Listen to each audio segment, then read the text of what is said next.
Bonjour à tous, l'Assemblée plénière des évêques de France est ouverte ce matin à Lourdes dans un contexte très particulier, sous une forte pression médiatique. Dans son discours d'ouverture, Monseigneur Pontier, l'archevêque de Marseille et le président de la Conférence des évêques de France, a choisi de passer en revue différentes préoccupations des évêques.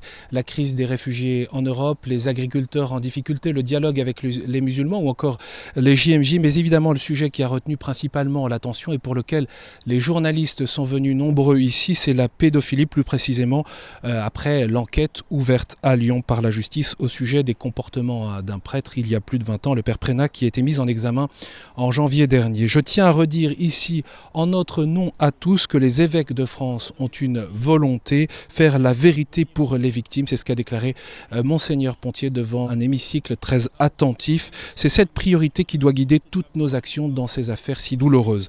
Devant la pression des médias arrivés nombreux à Lourdes, la conférence épiscopale a choisi d'organiser une conférence de presse à la mi-journée en présence de Monseigneur Pontier, du cardinal Barbarin, également de Monseigneur Lalanne, qui est évêque de Pontoise et qui préside la cellule de veille sur la pédophilie. Le cardinal Barbarin a redit à cette occasion de la façon la plus claire que jamais en 17 ans d'épiscopat, il n'avait couvert le moindre acte de pédophilie. À 2 reprises, il a été informé de cas, en 2006 et en 2014, et a agi immédiatement. La police m'a rendu raison, a-t-il souligné devant les journalistes. Ils l'ont confirmé, j'ai agi rapidement sans redonner de ministère à ces prêtres.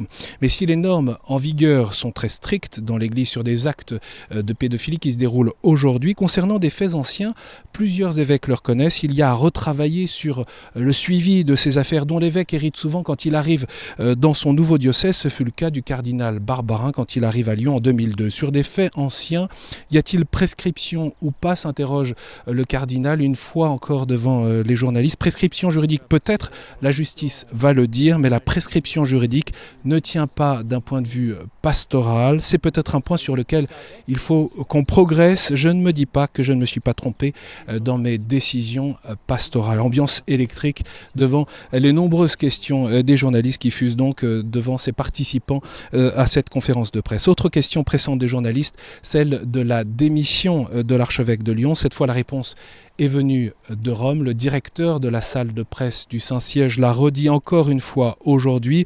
L'archevêque de Lyon a traité ce dossier avec une extrême responsabilité. Et à l'association de victimes, le père Lombardi a répondu que la rencontre demandée au pape François ne saurait être accordée au vu de la pression médiatique. Le père Lombardi souligne que la requête d'une audience privée ne passe en principe pas par voie de presse. Voilà des éléments de réponse qui ne semblent pour le moment pas faire baisser la pression, mais qui n'empêche pas la session de travail de suivre son cours. Ici, donc l'Assemblée plénière se réunit jusqu'à vendredi. Bien sûr, nous reviendrons sur les différentes questions traitées par les évêques ici à Lourdes dans un prochain flash.